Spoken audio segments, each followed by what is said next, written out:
Hello?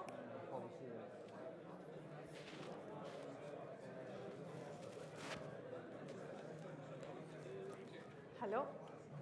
How are you? How are Okay. you? I think now it's working. Good. Fine. I'm terribly sorry for the 10th. I would have really loved to go to Hello and welcome everyone to our panel discussion.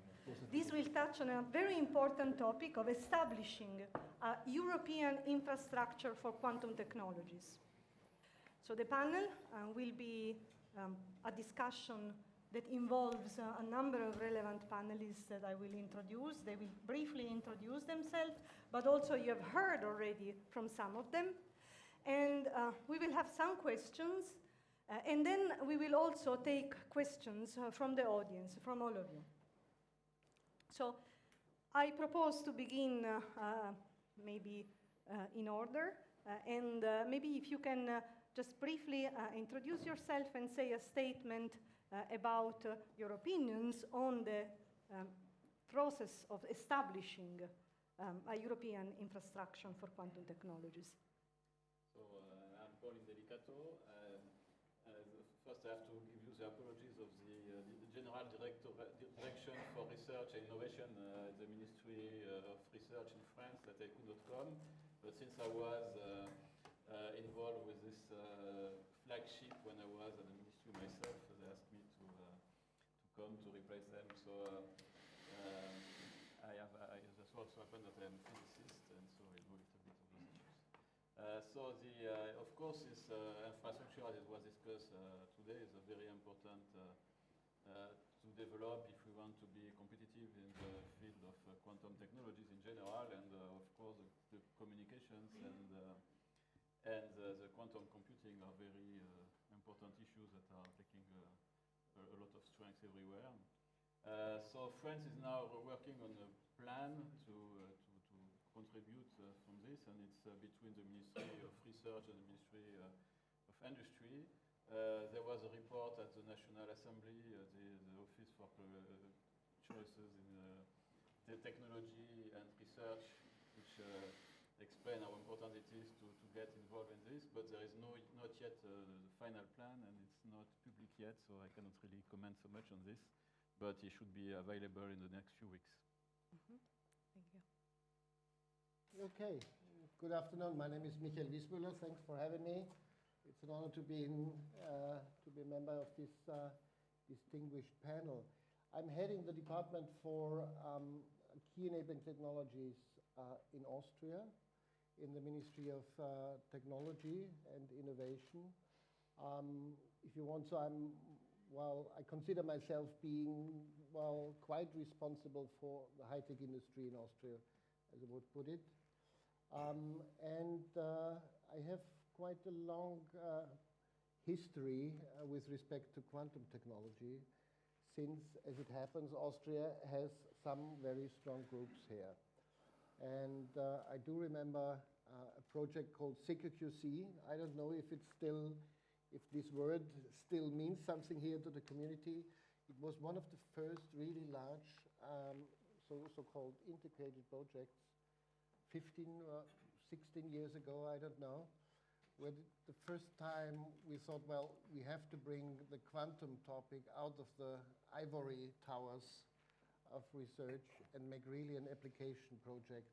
And this project was coordinated by Austrian groups, and it made quite it had quite an impact on the Austrian community as well. Just some introductory remarks. I do think the topic, both quantum technology as such or quantum infrastructure, is of strategic importance for Europe. I do think we should talk more about topics like sovereignty, autonomy in Europe. I'm convinced that it is very important to have a very strong footprint on European developments in this domain. We very much welcome that the European Commission was, in this sense, visionary, far ahead from a lot of member states. The whole initiative was very much driven by you. Well, in general terms, I could say that Austria will be a strong partner both in the flagship environment and in the infrastructure area. One of the lead projects, which the name is OpenQKD, some of you might know it, is coordinated by an Austrian research organization, the Austrian VTT, the AET. Yeah, that's for the beginning. So, good afternoon. I am Kelly Ruana. I'm the Deputy Director General in DG Connect. And I think I've hoped with the speech I made before, I drew what we see as important areas to invest in Europe. Now, I'm glad to be here on this panel. I mean, and the colleagues here, Michael, but all the colleagues around, and Herbert are, I would say, colleagues who have been working together with us in making sure that Europe does not miss important opportunities as the quantum opportunity. And the infrastructure issue is extremely important. And as you've seen, what we have proposed for the next financial framework, there is a large part on capacity building, on infrastructure building, on ensuring also that these capacities and infrastructure are used all across Europe with all industries, all sectors, and in support of SMEs and the growth of new businesses as well. So just to wrap up what I said before, and not repeat, we think a combination of instruments and the work together with the member states and with the stakeholders, with the combination of what we do on research and development, on innovation, on investments and capacities, but also on the diffusion, can give us, will be a great opportunity for Europe to lead in quantum in the future. So I'll stop there for the time being. I spoke enough before, so thanks. Thank you. Yes, thank you. My name is Miloš Kotarec.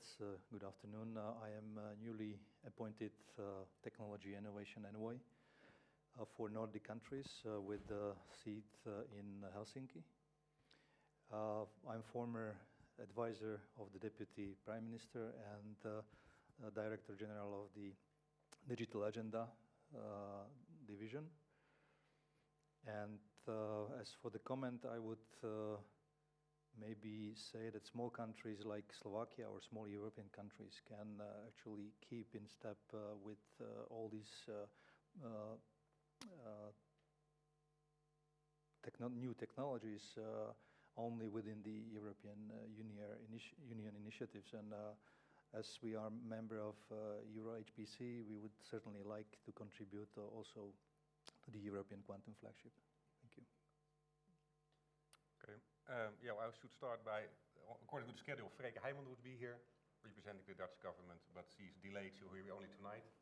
So you have to do it with me, unfortunately. My name is Roger Verberg, representing TNO, the Dutch National Research and Technology Organization. I'm the director for the semiconductor activities, so I spend most of my time in the real semiconductor industry, so knowing how these companies look at our technology field. I was involved in the initialization of QTech, the joint venture of TNO and the University of Delft. And I have my roles in the national agenda of quantum technologies in the Netherlands, as well as the innovation working group on the flagship. And I would like to talk mostly about the transition from this ramp-up phase of the flagship, what we all really are grateful for, to the next phase where you have focus on maybe centers of expertise or digital innovation hubs or whatever name we use. But I believe in this kind of focus points to push this technology further and make the bridge to industry. Thank you. Well, I continue to be Antti Vasara from DPT.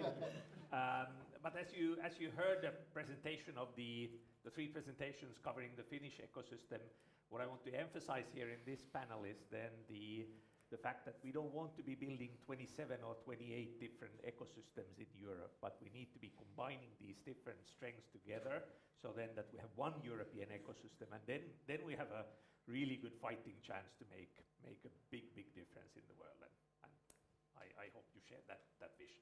But thanks, and great to be in the panel. Thank you so much. My name is Herbert Seisel. I'm from the Federal Ministry of Education and Research in Germany, and I work there in this field of digital transformation and research for that.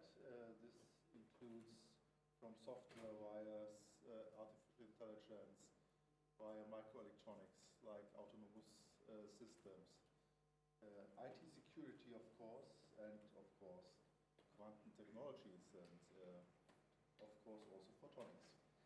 I think if you look to this area, quantum technologies, we have a huge future ahead of us. And the most important thing for me is to get industry involved in this area.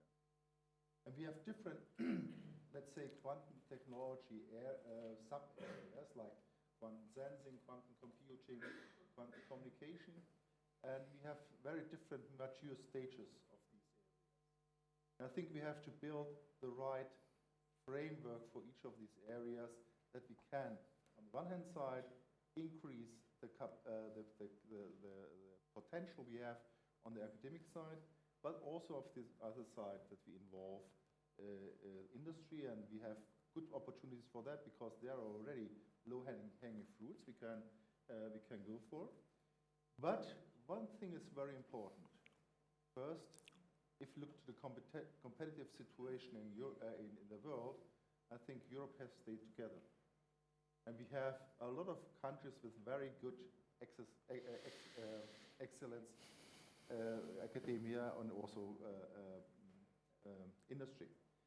And if we join forces here, I think we still have a chance to beat the battle in the world. I'm sure that this is the case. And that's why, for me, the flagship is such an important point. First of all, it builds up a European ecosystem. And this ecosystem is most important for our future. And secondly, this gives us the opportunity to bring companies, industry within this community. And the basic for all of these is, on the one hand side, of course, the academic excellence. On the other side, of course, the infrastructure, and that's why we are here for. Yes, thank you very much. So I would like to begin with some general questions. So any of you can volunteer to respond to this question. The first one has to do with common infrastructures, and recently the Declaration on Quantum Communication Infrastructure was signed. What is the goal of this initiative?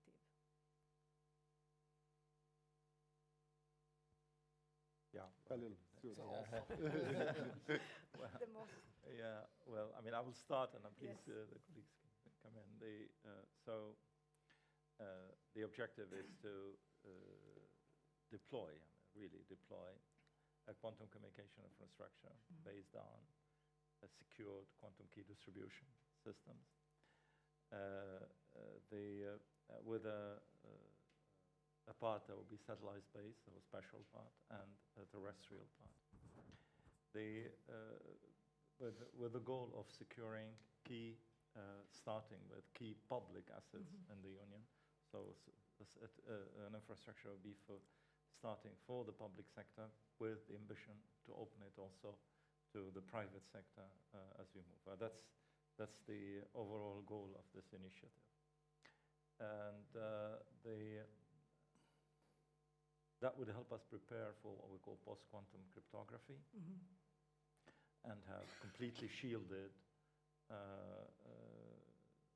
assets in Europe, completely shielded government data sets, databases, completely shielded communications between public sector to start with, but with the ambition that this would be open also to the private sector in the future. That's the overall goal. And we're very happy that we have 10 member states already joining in. I mean, most of the colleagues around here are in. We hope that others would come in after. As we've done for EuroHPC, you know, EuroHPC we started with 7 pioneers, and then now we have almost everyone. I don't know, depending on today, we could say everyone or not, just depending on the Brexit. Almost everyone. So we showed what we could do when we're in EuroHPC, what we can do when we pull our act together. We could deploy in less than 1 year. I mean, it's really a record time by Brussels time. A record time 1 year to get an initiative up and running with all member states co-governed, co-governed organization and co-governed with co-investment.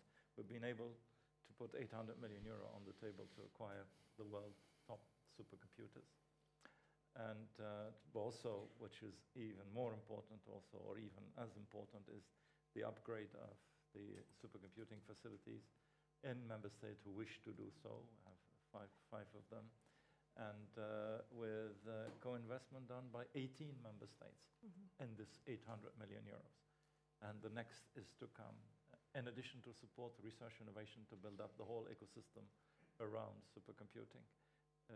Equally important, if not more. So, and that's one initiative that what we do in EuroHPC. We're able to do the same thing for quantum communication infrastructure, with this time the objective of deployment of the technology, really. And it's technology in Europe. I think Austria is well positioned, as Michael,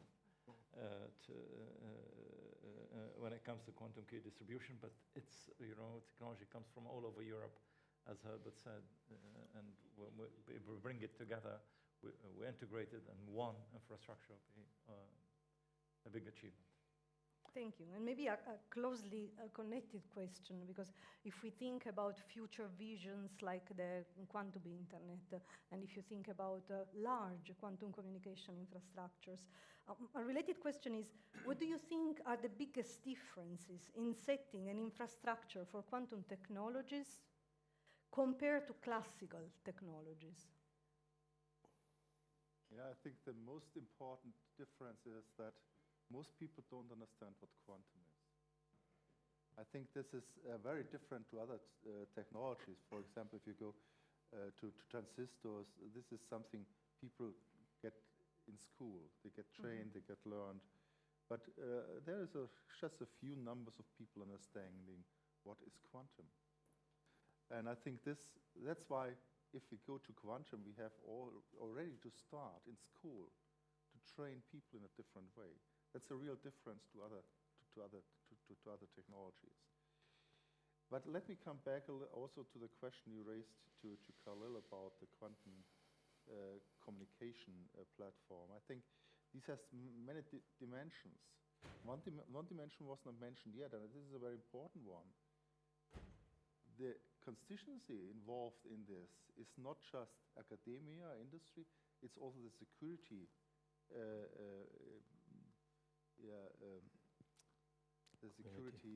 agencies, people and institutions. That means we have a much higher visibility for this issue in the parliamentarian and in the public area, which is very good for quantum, I think, and we should use that. And I think this helps us also to transport the future possibilities and the huge potential this technology has. I would like to add one dimension, because it's not just a quantum infrastructure. I mean, that's what we talk about, because that's what we have to learn. But it is not that the conventional network isn't there. We also have to work towards a hybrid system. And that's an even more of a challenge, because we have people who understand quantum, but they normally do not know all that it takes to have the current operators and the communication networks in place, both on Earth and via satellites. And bringing these two together, I think that's the only way to implement it.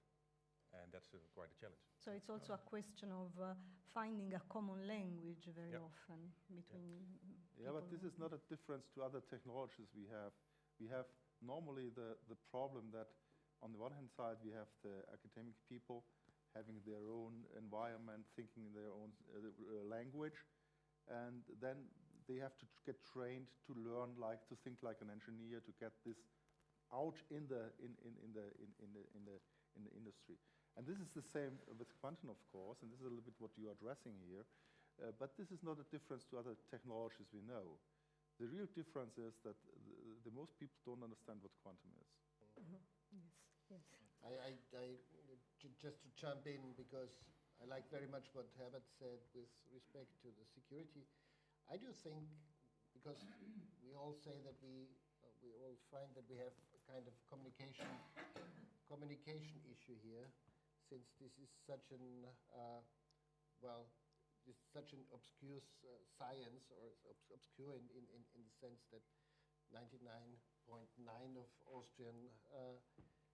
of Austrians wouldn't understand what it's about.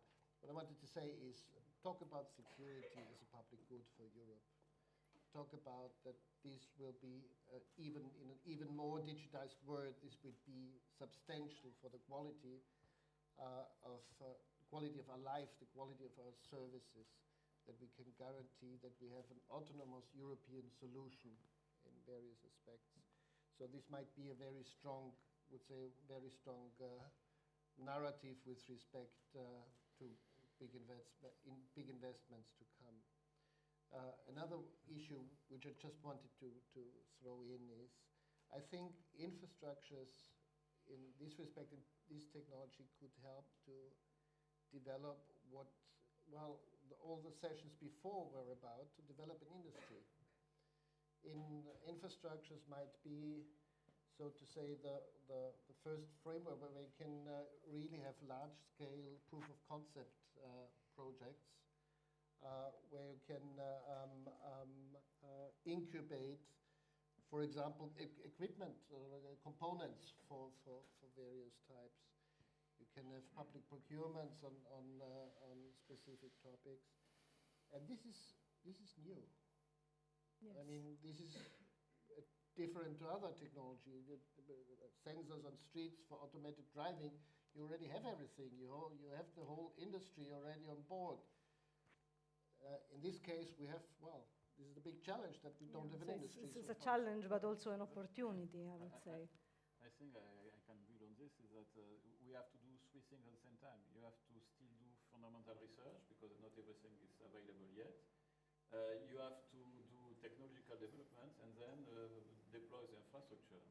And I think in the field of quantum metrology, we have seen something like that when we want to have high accuracy time distributed all over the places we need it. You had to develop at the same time better atomic clocks. You had to develop the system to use fiber optics and amplify the signal in the right way to distribute it all over long distances, and then interconnect France and Germany and in the future Italy. So you have exactly the same thing, but even more difficult. So that's a real challenge, but it's also very fundamental to work on this. Thank you. I would like to now ask some individual questions to each of the panelists to have an overall perspective. And of course, we begin with the European Commission. This is something that we have touched already during the talks, but it's a question that everyone has in mind. Have we lost the race against the US and China? Oh. Yeah, well, in quantum, you mean? Of course. The race has not started yet. I mean, you can lose before you start. I think the opportunities are ahead of us, and I think Europe is well positioned.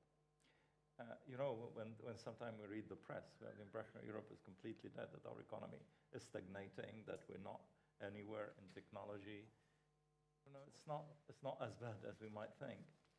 Of course, we could do much better. That's clear.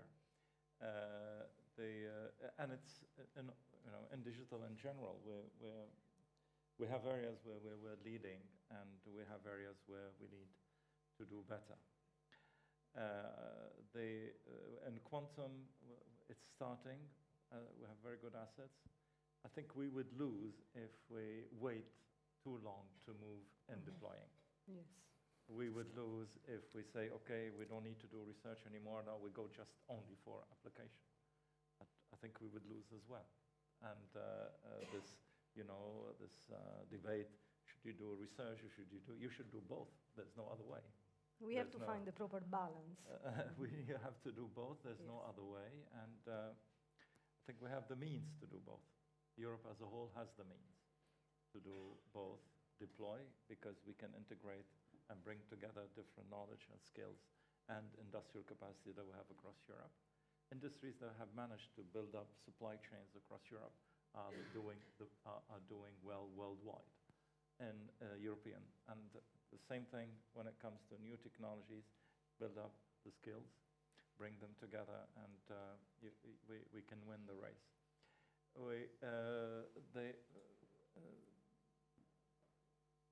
I think we should not,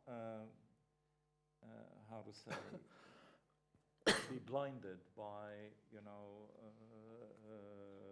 media. We're not good in Europe in selling ourselves very well, but we should do better in that perspective as well.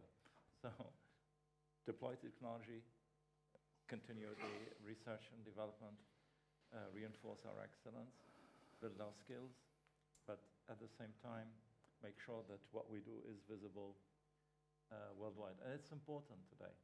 It's important today as competition on technology dominance is fierce worldwide. And I think for Europe to show that we are, we have the technology and we're able to exploit it in our businesses, in our society is very important. Thank you. We continue with Austria. Sorry, yes. Allow me to add something. I think we have to be very careful in balancing things out. And I know, of course, that a lot of media articles and information comes about, for example, quantum computing. What is Google doing? What is others doing? We have to be very careful going in the same direction in presenting things, because there might be a danger that we promise too much to our industry. And this will not help us at the end. So we have to promise what we can really get, we can really come to. And of course, there we have to be more offensive. I agree with you, Khalil, on that. But we should not override that. I think this is very, very important. And not everything what's in the press today is, I would recommend to our industry to follow. Yes, Agreed. I wanted to. Yeah. I have to comment on this one, because all these questions always has Europe lost the race in X against US and China? It kind of like then that it's bugging me, because I think that we don't really understand always then that how Europe works and how US and China works. In China, the state decides, and then they go like that. In US, it's the company, so Google decides to do quantum, they don't have to care what anybody else thinks, they just go and do it. In Europe, we need the buy-in. We have a different way of operating on the European scene, so we need to have the credibility in the eyes of the big public, and in that sense earn the justification what we do. So we need to show progress, and that's why, for example, the quantum communication infrastructure is a really valuable thing, because we can go and show something tangible already now that has a benefit, winning that credibility. But then at the same time, I think that we have a huge competitive advantage that if we make something work in Europe, because the world works like that, we are much more like the real world, because then that there is so much diversity all over the globe that if we can get this thing working in the European scene, it's much easier for us to go elsewhere, because that's the thing that Chinese companies many times discover, that the state hasn't been declaring them winners elsewhere, or then that the US companies notice then that there are completely different market dynamics. So we have a lot going on for us if we play our strengths. Thank you, yes. Yes, so we continue with a different question and the Austrian perspective on what I think is also very important. So what do you think it is necessary in order to get more private investors to quantum technologies? Well, okay, another billion-dollar question. Well, let me well, let me put it this way. Following a little bit my observations of the community, having seen presentations like those incredible, interesting startup that we have seen here right now. One of the crew issues for the next phase will be what we can call a kind of stronger industrialized ecosystem around those strong groups.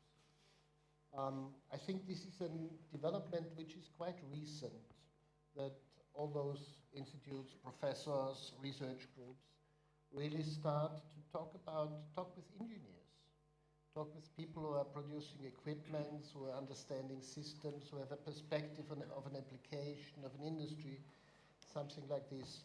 If I look back 10 years ago, this was there were some very small groups who tried to do this, but it was by far no mainstream. So the first thing I would say in order to bring a stronger industrial perspective is this grassrooting. You need a different constituency to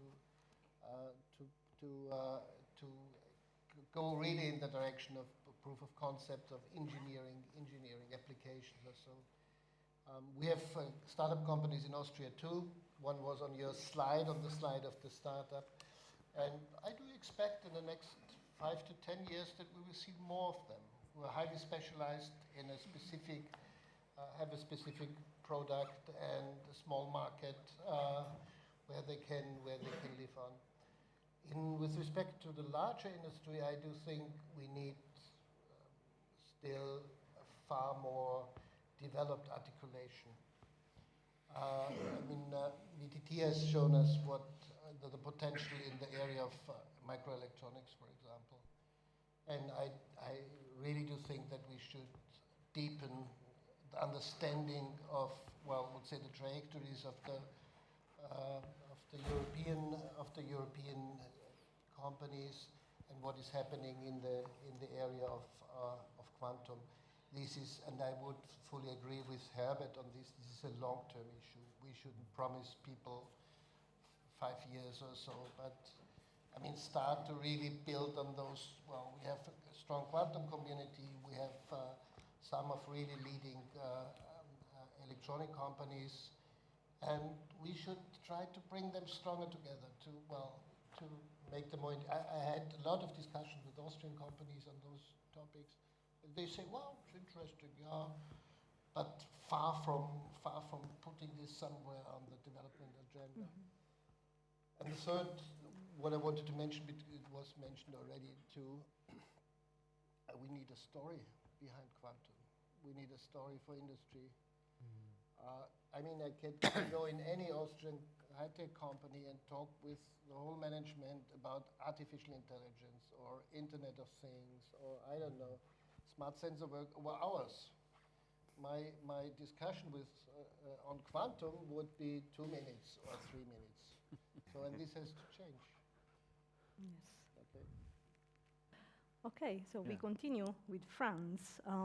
Based on the French Academy of Science, an international system of units was built. What do you think are the most important next steps on the track for quantum technology regarding infrastructure and specifically, in this case, standardization?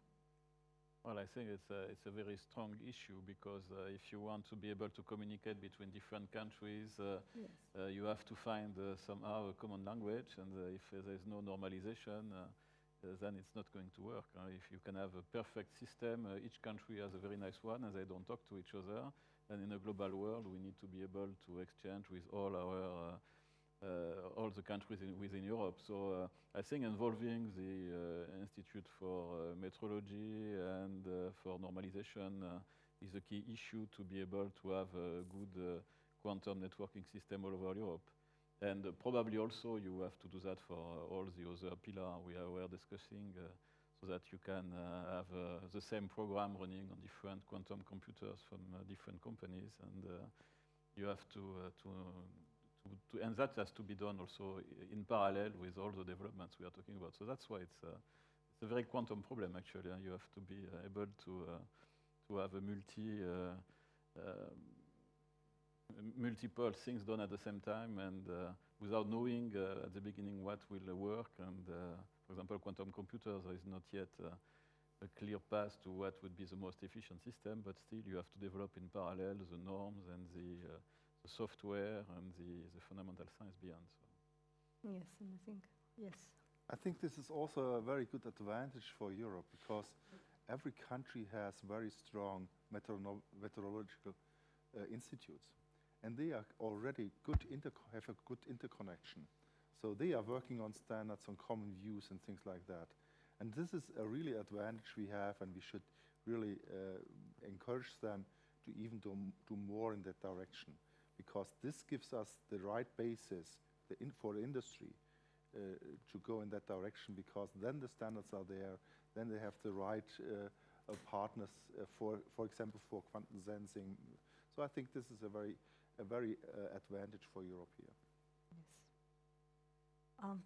Now, for Slovakia. Okay.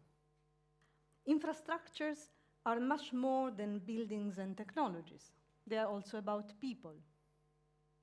How do we attract young talent to quantum technologies, and what role does European cooperation play in this? Thank you very much. I don't think maybe Slovak representative should be the one who tried to explain how to attract young people or younger generation of scientists or generally students to quantum technology, because a very interesting example was mentioned here by few speakers, that including you, I think, that there is even bachelor studies at Aalto University in quantum technology, which is offering them educational infrastructure. This is one way. For Slovakia, I can just mention that QTSK established a new platform which is called EduQTSK, which is building new curriculum for universities, where at the moment, which at the moment is being tested by two of them, and is planned in near future to be implemented in all relevant universities. And at the same time, they are creating a new international school for quantum compute, where there will be 6 times a year, 1 week international teachers school available for all those who are interested, and maybe available for being able to take this education. But I would maybe also add that there is more necessary to be done in general information, which was already discussed here in the public. It shouldn't be a topic where people get scared when somebody starts talking about quantum. On the other hand, there should be more informed, very attractive way what actually quantum technology is. And I think what the European Commission is doing at the moment is also a step forward, where promotion of the technology, of the quantum technology, is starting from the very attractive level of telling people examples from another part of, or general part of their lives, what actually quantum technology is. They could go even to the lower level, as was mentioned here, to the maybe basic education, to ground schools, where children start to get touch with the topic at the very early stage. Thank you. Yes. Then we continue with the Netherlands. Sure. If you talk about quantum technologies in the Netherlands, of course, we always think about Delft. This is the most important national centers. In September, your national agenda on quantum technology was published, And can you tell us, can you share with us, what are the plans for the development of infrastructures in the Netherlands? Yeah, thanks for mentioning Delft, but that's, let's say, the oldest institute dedicated to this second quantum revolution and the biggest one, but certainly not the only one. In Amsterdam, Leiden, Eindhoven, we have complementary centers. And I think the first idea to work on this national agenda is to figure out how these all could work together. I mean, if you all say, I work on quantum computing, it feels like competition. It's also a bit how people at academia are trained to look at competition. But if you dive a bit deeper, they do complementary activities. If you say software, it can be the embedded software, it can be algorithms, it can be applications, etc. So that's what we'd like, that we wanted to describe in this national agenda, how it works together, how it is complementary. And together we have, as, let's say, the Dutch ecosystem, a way better proposition than just Delft or Amsterdam or any of the other ones. And in the national agenda, we also indeed describe all different aspects that are needed, so education, but also ethics and legal, and also infrastructure, because it's an excellent, let's say, test bed to find the white spots. What are we still missing? Normally, you only notice what you miss if you really start implementing or engineering what you would like to see. The scientists have an idea of how it will look like. When you start engineering, you figure out all kinds of issues that are not ready yet, questions back for the fundamental science even. And these test infrastructures are an important step to do so. And the other thing is that we really push for platforms that can be accessible to all. Like we also have the debates on the Industry 4.0, as also there we have in the debate how to counterfight the winner-takes-it-all platforms from the US. If you would like to exchange data, that can be done by Microsoft Azure or Amazon, but that's a winner-takes-it-all platform. And I think in Europe, especially also with Germany and a few other countries, we work on alternatives on this. And something similar, to my opinion, has to be done for quantum.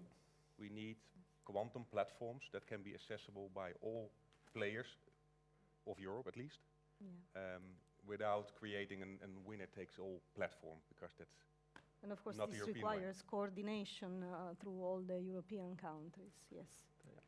Yeah, I think that's why, I mean, the infrastructure, I totally agree, and that's the European approach, totally, and that's our wealth. Frankly, this is our key strength. Our key strength in bringing, and we should continue to try to bring the latest technology to all in Europe, all businesses, wherever they are. And that we can do. I think in terms of infrastructure, we have the communication infrastructure. We talked about what we can do in quantum communication infrastructure to start with, but this can grow in the future. But there's the quantum computing infrastructure that I think we need there as well, an important effort, and I mentioned what we can do together as well in this. And we need an infrastructure also to bring latest technologies to everyone. I would say infrastructure for testing, for experimentation. That goes from quantum chips and quantum components to old quantum sensors to access to latest quantum communication. And that means an infrastructure of skills, of resources, as well as equipment. And that there as well, I think what we're proposing for the Digital Europe program and for Horizon Europe would enable us also to reinforce that infrastructure. We should be spread all across, like we're doing in high-performance computing, like we've done in micro nano electronics and Excel, what we're doing in the digitization of industry, digital innovation hubs. I think that's a model, frankly, that could make all of Europe take an upgrade of the innovation capacity. And in quantum, that could work. But that would mean we need to rely on all of you. Yes. Okay, we continue with a question for Finland. We have heard already about IQM, which raised more than 11 million. But what are the plans for building a national and European infrastructures beyond startup and private companies? What is Finland's opinion on this? Yeah, well, first of all, I have to say that getting an 11 million seed round in Finland is amazingly big for a startup. So I think that it shows that how much faith there is in IQM. But overall, for the both the national and European infrastructure in Finland, and like we described, Otanano and Micronova inside there is kind of like the biggest piece in that puzzle. And obviously, we want to be building on that and kind of like that how we can utilize then the sort of the research fab like operation that we have, plus then a lot of research capabilities around that one. So in the phase that where still we are developing for the first time many of the things, having that flexibility ought to be a very valuable part of the European infrastructure. Secondly, I think that kind of like when looking at then the next framework multi-annual framework program in EU, then it's important then that we show the support to Digital Europe, but it's also important then the other instruments like EIC also support then quantum in very visible ways. So then that early on also provide then funding for companies like IQM, which I'm sure that are also in other countries in Europe. And then this that how do we promote researcher exchange inside Europe? So building up the networks inside Europe will be one of the core strengths that we can have, and that will require, of course, things like quantum flagship or these types of events, but also then that how do we really kind of like make sure that people circulate inside Europe, so then that we have really tight network of researchers who know each other. Yes. And now we go to Germany. Germany has a strong tradition, of course, in research, and there are many research institutions and organizations that are very active in the field and in quantum technologies specifically, including Max Planck, Helmholtz, and many more. All in all, Germany has a broadly distributed excellence in the field. We can really say that. How do you coordinate between different activities of different institutions in Germany? I think we have different levels of coordination, of course. If you look for quantum itself, I think we have a so-called Programmausschuss, which is an advisory board between academic partners and also industrial partners. And we are discussing with the people in the advisory board in which direction we develop our programs. But quantum technology is not just standing alone. Michael already mentioned the question of technology sovereignty. We have the question of cyber security. We have the question of supercomputer of the future. These things are all interconnected. And that's why we have another level of advisory people giving us advice how we could connect these different issues together. But even at the lowest level, for example, if you look for Helmholtz, Helmholtz has also for itself program committees acting in that direction. What is the Helmholtz mission? What Helmholtz should provide in this area?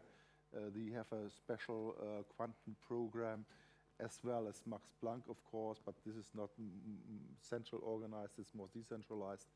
And also Fraunhofer, for example, if you look at the newest development with Fraunhofer and the IBM computing, which is for all partners in Europe. Yes, thank you. So now we go to one more general questions, and then I would like to open the discussion to the public. So we have been discussing briefly about the quantum communication infrastructure. Actually, not briefly. I think we touched over the quantum communication infrastructures quite extensively. But is there anything similar planned for the other pillars of quantum technologies?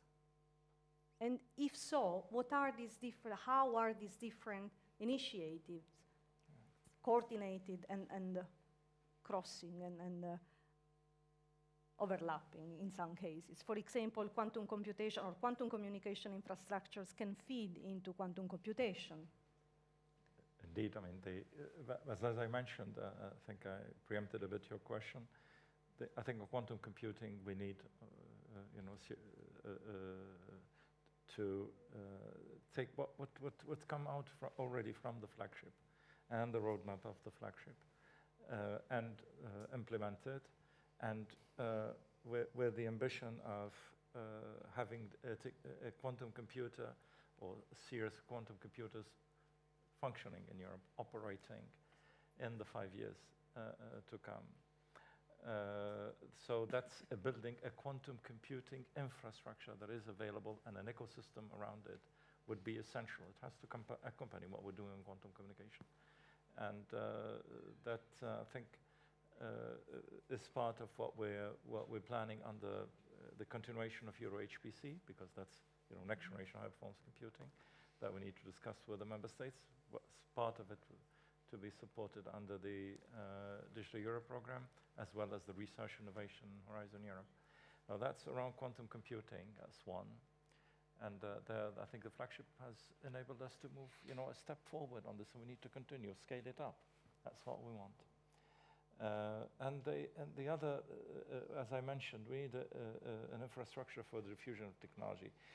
And for areas like sensing, quantum simulators, given the breadth of the applications, I think having the technology, access to the technology all across Europe for all industries would be essential to make sure that, as soon as we have something that is mature enough that it is applied across Europe. That could be through, hubs of innovation, using what we have as infrastructure for digital innovation hubs, or new ways of bringing quantum to all industries. That would be a third type of infrastructure. But these, I think, if there are other ideas from the stakeholders from the EU side, I think we're ready to see how we're open to see how it can implement.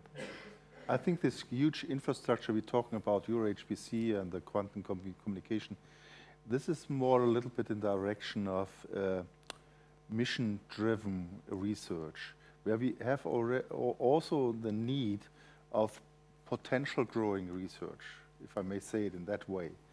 And I see the flagship right in that direction, building up the ecosystem, getting the right new ideas in this area, having a flexibility in the research, also in the connection to industry.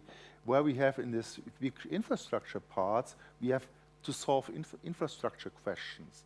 There we have to be much more focused. And so both systems have their need and their input. And for me, the flagship is ecosystem building and potential growing. Yeah, I think, and I'm sorry, because I want to say it, and I don't want to miss that one, because I think in addition, we need to reinforce our research infrastructure. And I'm thinking about, what could be latest equipment and resources you need for research itself, thinking about medium to long term. And there, I think the flagship as well can play a very important role. I don't think we have, from the EU side, so far looked at this, practically or concretely. But that, I think, research infrastructure for quantum is something that would be very important. So far, it was member states' initiative to a large extent, supporting the institutional research. But I mean, if there could be also there a room for a collective effort. I see.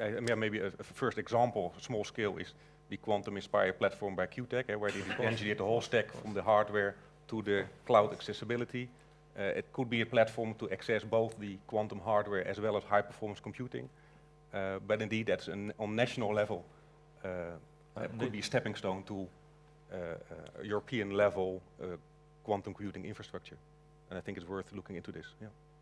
Yes. I would certainly support that, because basically the idea of becoming a member of Flagship came from the research community. And because they are well connected, they actually exist because they are connected.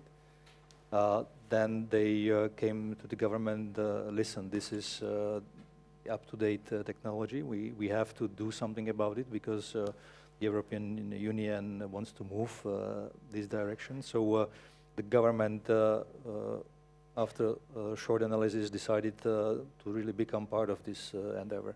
And I think supporting throughout the building this infrastructure research community would be really of necessity.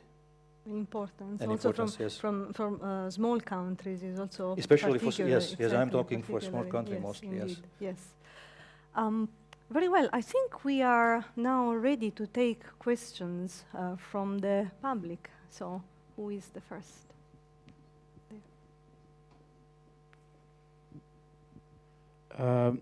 First of all, I would like to thank all the panel members for joining to this event. My name is Mikael Laksa. I represent Introductory Remarks and Axiom. This concert, what is this, Basilina Conference Center has been built 100 years ago with workers' union. And for them, I would like to ask that how quantum technology is affecting financial technology. Because when we can simulate different futures, governments are known to, and corporations and banks are known to capitalize the information about the future. So how can we give all the citizens, clients of corporations and governments the proper lexicon of how to deal with quantum age? And that is the essence of my question. Thank you. Thank you. Who wants to answer the connection between quantum and finance? Well, I agree that it is, I don't have the answer, but I agree it affects the people as the institutions, for example, banks, could have a means that they don't have yet, so they have better control, maybe over the information flow. And the audience, the general audience, has to be informed about this and what the aspects are. And I think that's addressed in our agendas. So these ethical and legal aspects have to be investigated a bit more. It's still a bit difficult on what timescale it will really be implemented. But you know that this education takes a bit of time. So it is about time to start this debate, yeah. And especially outside this crowd here. Definitely, yes, please. I think the question is a very good one, but it's not just related to quantum. If you talk about artificial intelligence, if you talk about digitization, if you talk about quantum, we have all the same problem on that. How to get these changes ahead of us into the heads of the people, and how can we be making these developments in a way that they follow our ethical and cultural issues, and the people have access to it and can use it, have a use to it. And what we are trying right now, all of us, we are here for governments, to trying to find a third way. A third way between the two pillars in the world we have right now. The more state-driven, AI, digitization, quantum we have in China. And on the other side, this from the large companies. And what we feel and what we see is that we get a huge support all over the world of the other countries. Because every country, if you go to China, if you go to Korea, if you go to Singapore, if you go to Canada, if you go to Africa, all these countries face the same problem. How we can assure that we have a technology development follows our cultural heritage and ethical rules. And I think if we join together on that, we have a market force and we have also force to fulfill that. But this is a very long-lasting and long-running project. But I tell you, since we started 2 years ago, we started this with artificial intelligence. Today, I have problems to find the right dates to serve all the requests I have from all countries all over the world. So there is a huge movement going on right now in that direction. They are not all sharing the same, but they fear all that on the one hand side, we drift in a direction of state-driven, or in a country, in a industry-owned world, and they fear that, and that's why they try to find alliances to find a new way. I don't know how the way will be, but we have some parts already. The Commission had this data issue, and even Japan now joined it. So I think we have possibilities to go forward, and that's the same with quantum. I think this is a general development we face. I'm sorry that I was a little bit now. You're at the heart of it. I think it's a very good question, how to make sure digital transformation follows our, the acquis of what we got in terms of fundamental rights, in terms of ethical and legal framework that we have built. And Herbert is right, in Europe we have built something unique and in terms of respect of human dignity, in terms of respect of democracy, in terms of respect of fundamental rights. And it's, we have translated this into our rule of law, into our legal framework. We have translated this, and we are keen to make sure that we adapt our legal framework to technology development, and this is the big challenge today. I think quantum will bring in a new challenge, because you'll be able to process data even, thousands or millions of times faster than what we do today. One of the big problems that we're facing with artificial intelligence and the processing of data and use of more and more of algorithms is transparency. So, well, are these algorithms doing things that we don't know about? And how to make sure that we have a human oversight on them. Are they biased? Are they discriminating? Are they using bias? Are they adding safety risks that we cannot control? Quantum will have an impact on that as well. It would accelerate that and will amplify it.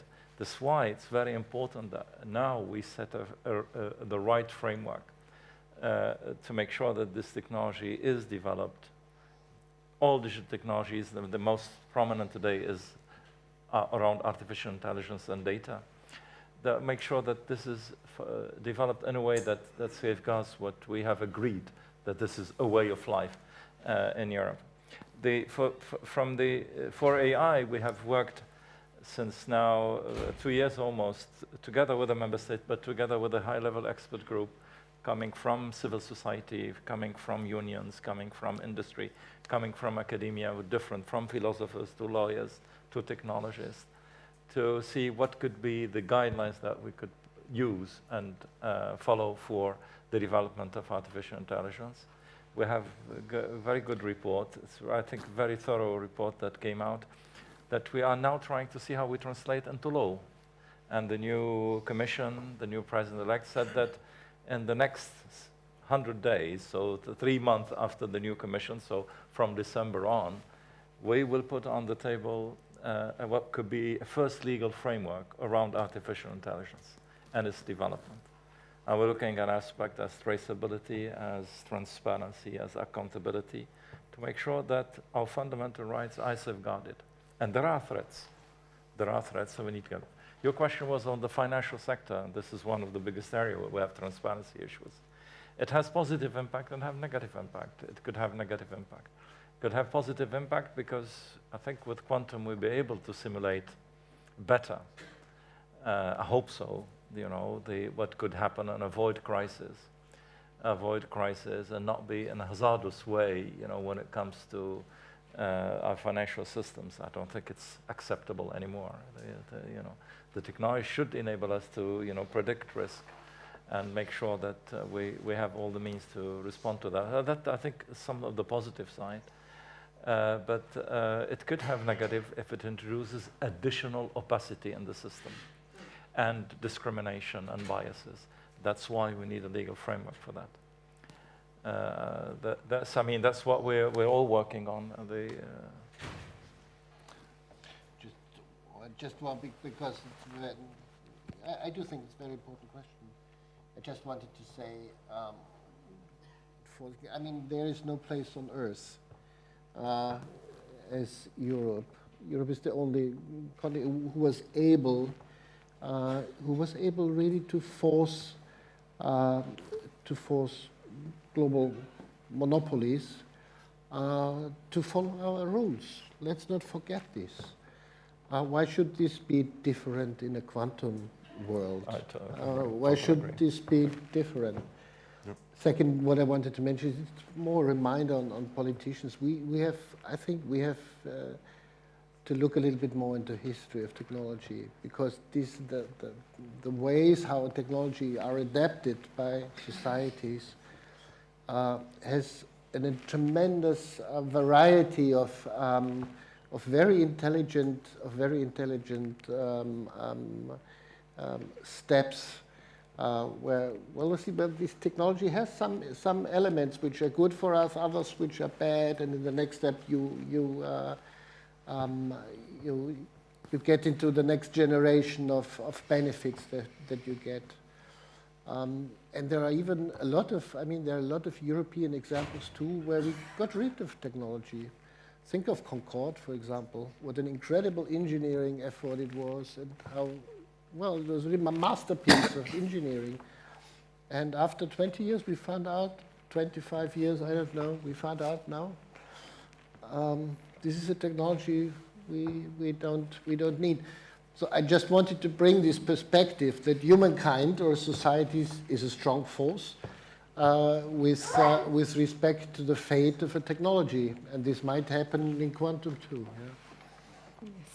There is another point also, is that, of course, we cannot expect the general public to understand all the details of research in general and quantum physics in general, but there's also a movement worldwide for open science, which is quite important. I was in Berlin just 2 days ago for Open Access 2020 meeting, and where people are working so that all publications in research would be available, at least funded from public money, will be available to everybody, and then you have to have programs so that people don't think it's hidden from them, and because that's, I guess, a real issue too. So I think open science is important for that. So the first question gave rise to a very huge answer and great debate. I think very interesting debate. Yes, we have one more point of view. Just a nice story on that. You probably know that we have a quantum program in Germany. We created last year with 650 million euros. And one of the issues we have there is the finance market and the question how we control it. So we thought, yes, let's take 10 million and try to develop something in this area. We talked to the control institutions there, and they say to us, yes, that's very important. We don't know how to control it in the future.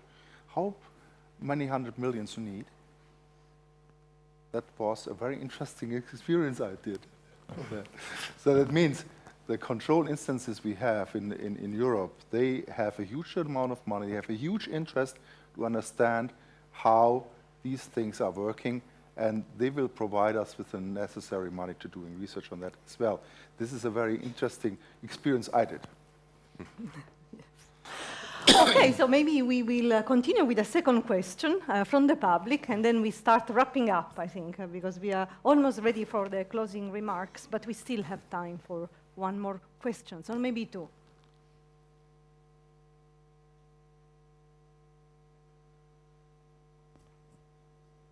Yes? There's one there. Over there.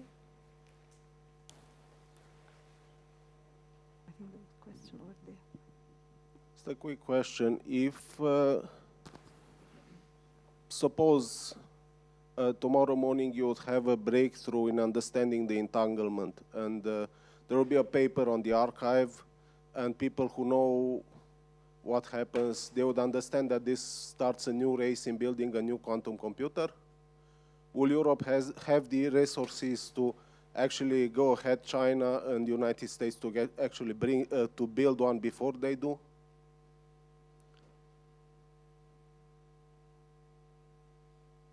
Do we have the means? Yes. I think Europe has the means. Do we have the structures to deploy these means? We're building them up. I think the flagship is a very good step forward. And we're building up, as I mentioned, the framework that enables us to act quickly as well, very quickly, to acquire these what would be entanglement-based new computing systems, yeah, we would be able to do that. I must say something that, yeah, we will be, if we maintain what we're doing in the flagship, what we start to do in Euro HPC, because these are the structures that enable us to further the research and development, to also acquire equipment, and we'll be able to do it together, so we can act quickly. That yes, we can. And I must say that, you know, member states also, depending on the size, we have member states who can act very quickly, and they've been acting quickly. We shouldn't forget that as well. Come to me, we make a speedboat. Okay, I think that it's probably the time to thank all the panelists for these very interesting discussions. Thank the public. I think that we touches many important topics today, both for the future of infrastructures, but also for the future of quantum technologies in Europe in the broadest sense. And I think that I can now probably give again the word to Tommaso for the closing remarks.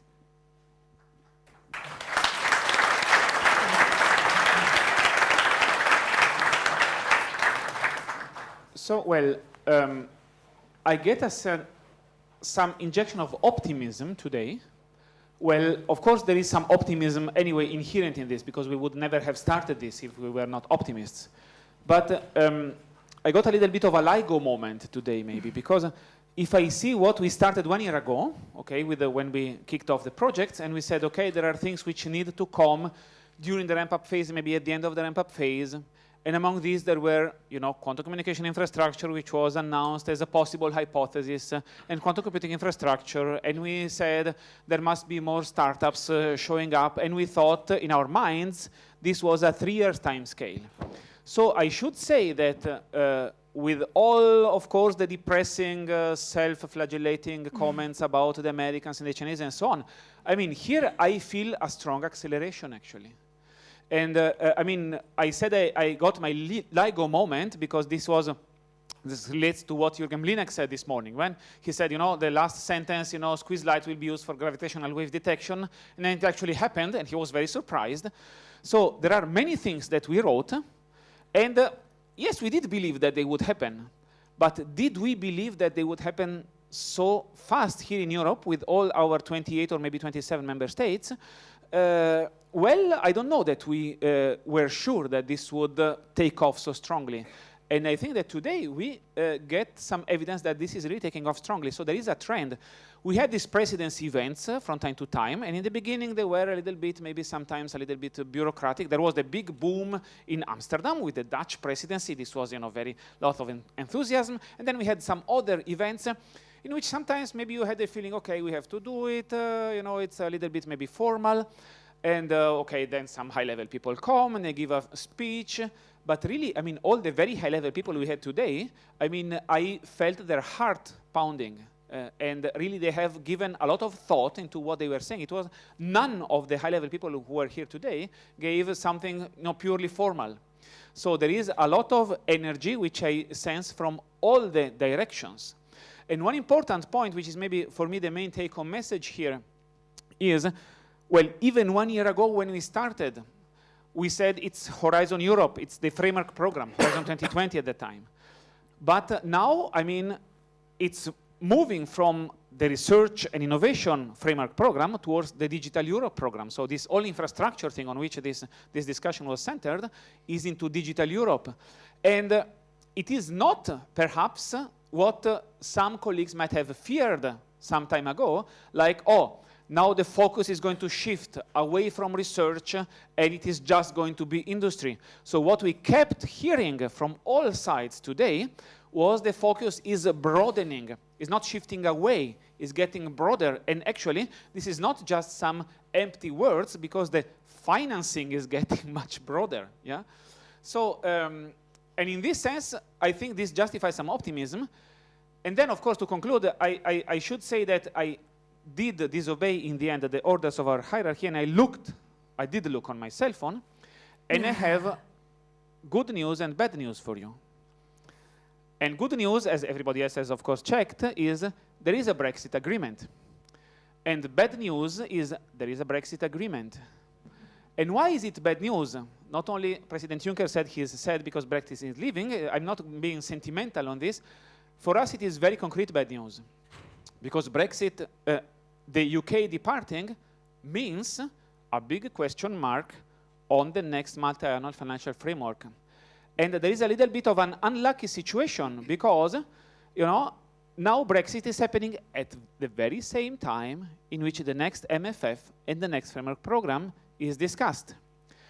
And the situation is such that Parliament proposed 120 billion, and they wrote a very big 1 billion for quantum research, and then on top of that, Digital Europe. But then, with Brexit, we hear from Council it go down by 30 billions, maybe by 40 billions. And I was in Parliament 2 weeks ago, and the rapporteurs for the framework program told me, if it stays until 90, we can still keep it. If it goes down, we have to reopen the package.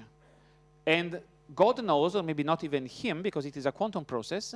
So, you know, according to local unrealism, you don't know, you cannot speak, you know, about that.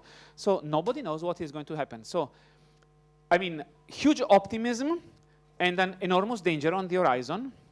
Well, how will it be coming out? This is beyond our pay grade, as the Americans say typically in such a case.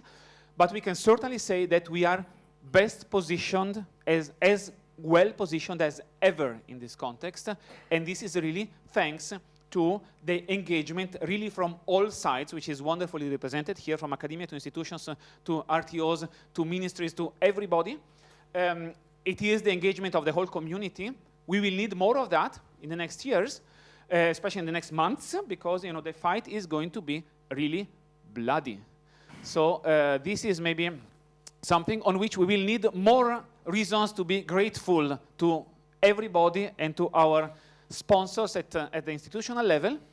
And so I'm not sure whether this is a good note or a bad note, but actually this is somehow what we take home from all the situation, and what came from here is a very positive force, and this will enable us, so here is my final optimism, to really overcome these difficulties, as we have done also in the past. And of course, in terms of the gratitude for what has happened, of course, I have to thank all the speakers and everybody, but especially have to thank the wonderful program committee. Starting from our Finnish friends, Mikko Möttönen. So I am told that you, I mean, they write 2 consonants, but you have to pronounce 3 at least, otherwise this is not really sounding right. So there is also Mikko Merimaa, and there is also Minna Gynes. And they have been fighting, you know, like heroes in the titanic effort of trying to get anyone from the Finnish government to be here with us today. And despite of the result, which is under everybody's eyes, well, it was really a titanic effort, and we really have to be thankful to them for this and for everything else that they put in place. I would also like to thank a lot our program committee part from Outreach, so Alina Hirschman and Lydia Sammarti. They are sitting as usual in the back and taking care that everything runs smoothly in terms of communication, and of course also our coordination action members Markus Wilkens and Claudius Klein from the program committee, and once again everybody who has been here. And now I have to say the only important things of this closing message, as I have been told by the organizers, that now you have to go out and there is a bus taking you to the reception. And beware, it is a point of no return, because the bus goes but does not return. And with this, have a nice reception, a nice trip to the conference, and I close hereby this wonderful afternoon.